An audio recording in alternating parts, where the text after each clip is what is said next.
Mes chers balances, je vous remercie de me retrouver pour ce taroscope du mois de septembre 2017. Certains d'entre vous célébreront leur anniversaire au mois de septembre. Je vous souhaite à tous et à toutes de démarrer un très beau cycle. Et je tenais aussi à tous vous remercier pour votre fidélité. Ça va faire plus de 2 ans et demi maintenant que je réalise cet taroscope et on a dépassé les 10 000 abonnés. Je ne sais pas si on a dépassé ou si on s'approche des 2 millions de vues également. Bref, je vous remercie du fond du cœur et pour célébrer ça, comme il se doit, et je vous disais que j'allais le faire, je vais permettre à 3 d'entre vous de remporter un tirage personnalisé qui sera celui que vous désirez sur mon site. Ça va du tirage annuel enrichi qui porte sur 3 domaines différents, au tirage du choix, au tirage du couple, celui qui vous conviendra en fonction de votre problématique. Vous serez donc 3 à remporter ce cadeau. Ça se passera donc sur ma page Facebook. Vous avez le lien de ma page sous cette vidéo. Donc n'hésitez pas à me rejoindre. Et puis on va maintenant s'intéresser à ce mois de septembre et voir les conseils qu'on peut tirer de ce tirage pour vous aider, vous aiguiller au cours de ce mois. Alors la première carte que nous avons, c'est la lame du mât. Sur un plan très pratico-pratique, c'est une carte qui nous parle de prendre ses valises, faire ses valises et s'en aller.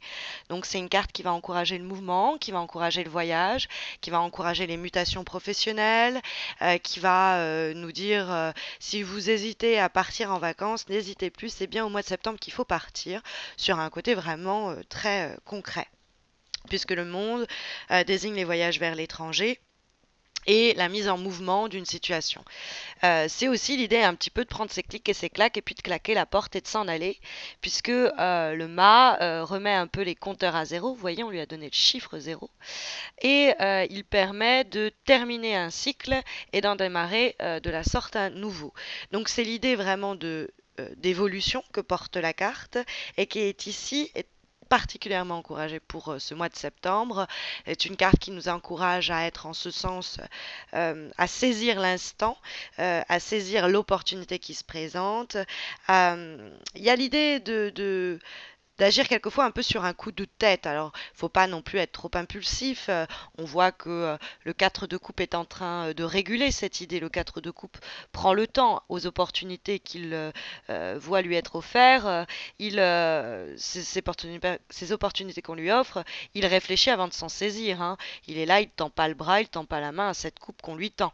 Il réfléchit. Pour autant, c'est la vibration, c'est-à-dire que en termes de l'énergie pour le mois de septembre, il faut quand même prendre le temps de réfléchir avant de s'élancer dans le vide. Il n'est pas question de s'en aller sans avoir fait sa valise, entre guillemets. C'est une manière de parler. Mais il y a quand même l'envie et la nécessité, quelquefois même, de tenter de nouvelles choses. Peut-être des choses qui qui sont vues comme un peu un défi ou un challenge, c'est-à-dire ça vous paraît un peu la barre haute, allez-y parce que vous pourriez soit bénéficier d'un coup de chance, parce que le mât ça peut être ça, soit c'est l'idée que il faut s'investir dans différents projets, différentes situations. Il faut provoquer les choses. Les idées que vous avez sont bonnes. Alors peut-être qu'elles trouveront pleinement leur réalisation dans le futur, parce que c'est encore un peu original, un peu novateur, un peu... Mais c'est une carte qui, quoi qu'il en soit, nous dit c'est une bonne période pour prendre des risques et même contre la vie de notre environnement. Le 4 de coupe, il prend le temps de réfléchir, mais il va trouver la solution ou la réponse en lui. Il va pas consulter son environnement pour savoir ce qu'il doit faire. Il suit sa propre intuition. Ça, par contre, c'est martelé par le jeu et c'est à prendre vraiment en compte. Alors donc le mât, c'est quelqu'un qui va recommencer sur des nouvelles bases, qui va en ce sens faire fi du passé, s'en débarrasser et avancer vers quelque chose qu'il ne connaît pas, qui lui reste à découvrir. Le mât, c'est vraiment je quitte les terrains connus et je découvre les terres inconnues. Donc il y a vraiment ça. Et le mât, il se libère, mais pour se libérer, il y a peut-être des séparations à envisager. Il peut, en ce sens, s'affranchir peut-être d'une relation amoureuse, amicale, professionnelle, et il doit réfléchir prudemment avant de prendre la décision de mettre un terme à cette situation. Peut-être notamment parce qu'il y a des limitations sur un plan très matériel, va nous signaler le valet de denier. Peut-être que par exemple on est dans une relation amoureuse ou on est marié et on se dit ce mariage est dans une impasse, cette relation ne va nulle part, mais on a besoin de l'autre pour payer le loyer et on est limité et restreint à ça. Mais si on écoutait son intuition, on s'en irait. Alors j'aurais tendance à dire que le 3 d'épée nous guide vers ça, pas hésiter à s'affranchir de quelque chose qui nous fait souffrir et s'en libérer et s'en délivrer, même si on a des difficultés matérielles qui pourraient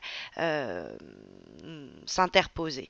On est peut-être aussi avec le valet de denier face à quelqu'un qui n'est pas très honnête, ou à qui on ne fait plus confiance, à qui on a fait confiance à tort, on va se rendre compte au mois de septembre qu'on lui a fait confiance à tort, et qui par son manque de maturité ou forme d'insouciance, comme ça peut être aussi un manque de considération, quelqu'un qui est pas assez attentif, va finir par nous mettre dans une situation difficile, ou parce que c'est quelqu'un qui est imprévisible et pareil, cette personne va nous empêcher d'atteindre nos objectifs.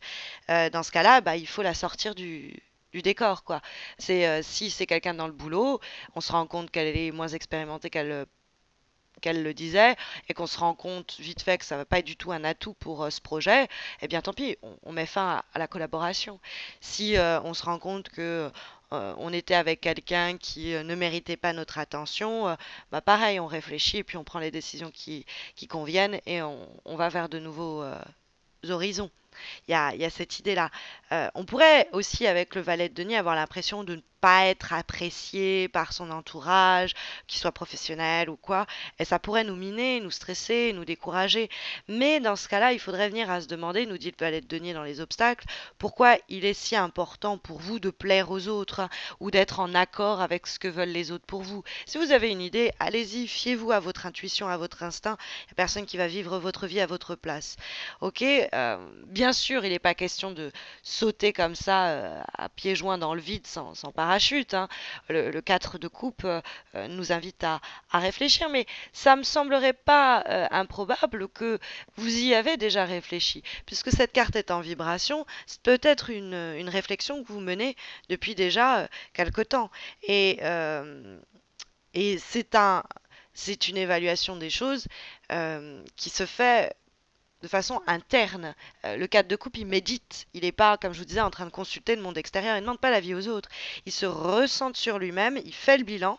Alors, le but, c'est pas de se focaliser sur ce qui marchait pas, ou au contraire, on se focalise sur ce qui a marché, et on voit ce qui est obsolète, ce qui est caduque, ce qui peut continuer, et où est-ce qu'on peut prolonger, ou est-ce que c'est stagnant et que de toute façon, faut faire une croix dessus, parce qu'on a on n'a pas d'horizon, on ne peut pas se projeter, et que la seule façon de sortir de cette immobilité, de cette apathie, de cette stagnation, au fond, c'est en épousant le mouvement du 3 d'épée. Alors le 3 d'épée est une carte qui peut être un peu brutale, mais pour moi, elle entre en résonance avec le mât. On ne peut pas remettre à zéro et partir. Il met un coup de karcher, il nettoie tout.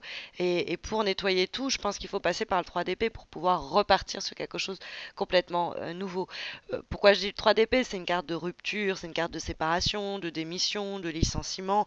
Bref, il y a quelque chose qui s'interrompt. Et puis qui peut générer beaucoup de craintes. On peut avoir peur d'être trahi, on peut avoir peur aussi de se retrouver seul, on peut être bloqué sur un ancien amour qui rend difficile pour vous de passer à autre chose. Et ça, il faut vraiment, paf, se débarrasser de ces vibrations-là, sans nier votre souffrance ou votre nostalgie, mais peut-être y faire face pour la comprendre et vous en défaire et vous éloigner de cette personne, de ce projet, parce qu'il y a une incompatibilité et que de toute manière, ça ne nous, ça ne nous aide pas quoi de persévérer, ça devient une forme d'entêtement stérile et un peu vain.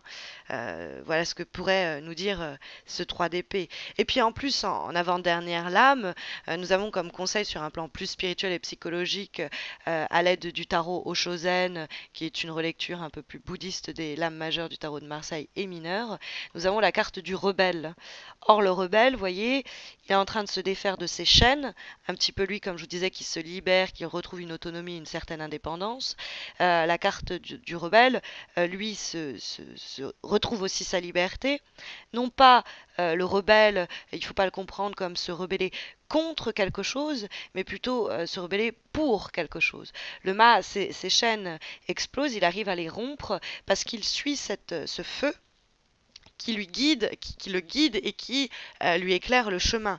Donc c'est l'idée de savoir ce que l'on veut et de savoir ce que l'on vaut également, et de briser ces chaînes, de se défaire de ces conditionnements qui nous ont un peu étouffés, et de suivre cette impulsion, cette envie, ce désir. Ce désir, c'est être assez courageuse, courageux, brave pour prendre ses responsabilités et suivre sa vérité. C'est ça sa propre lumière. Parce que en plus, en très belle énergie que nous avons pour clôturer ce tirage pour ce mois de septembre, mes chers balances, cette dernière lame va être issue d'un oracle cette fois, celui pensé et dessiné par Salerno, l'oracle de l'amour universel. Nous avons la carte des miracles. Très bel augure. Et qui nous dit quoi cette carte? Que nous sommes dans une époque avec pas mal de challenges auxquels il faut faire face. C'est une période cruciale pour vous qui peut vous permettre d'atteindre des futurs succès. Mais il y a, si vous voulez, quelque chose un peu comme on le voyait avec le mât et d'ailleurs et le 3DB. Il y a quelque chose qui doit se terminer et pour permettre à quelque chose de nouveau de démarrer. Et dans ce mouvement-là, il y a des miracles qui peuvent se dérouler, quoi. Il y a l'idée avec la carte des miracles euh, qu'on doit accepter les changements que la vie nous met sur le chemin parce que ils vont nous guider vers mieux. Donc si on a des indications, des signes du destin ou une intuition qui nous dit d'aller vers ça, il faut l'écouter, quoi. Il n'y a vraiment pas de doute à ce sujet, mes chers balances. Donc j'espère que ça vous aidera pour ce mois de septembre. Je vous remercie à nouveau de me suivre sur YouTube. N'hésitez pas à vous abonner hein, si ce n'est pas encore fait. Et puis à me suggérer vos envies et vos désirs pour les tirages. Je tiens à qu'ils ne cessent d'évoluer au cours des mois et des années qu'on va passer ensemble. Et donc je suis toute oui si vous avez des suggestions. Le but c'est de vous aider ou en tout cas de réaliser des tirages qui vous conviennent au mieux. Donc, bah écoutez, je vous souhaite à tous et à toutes un très bon mois de septembre. Je vous invite à tenter votre chance pour le concours sur ma page Facebook. Et puis, je vous dis à très vite, j'espère. Prenez soin de vous.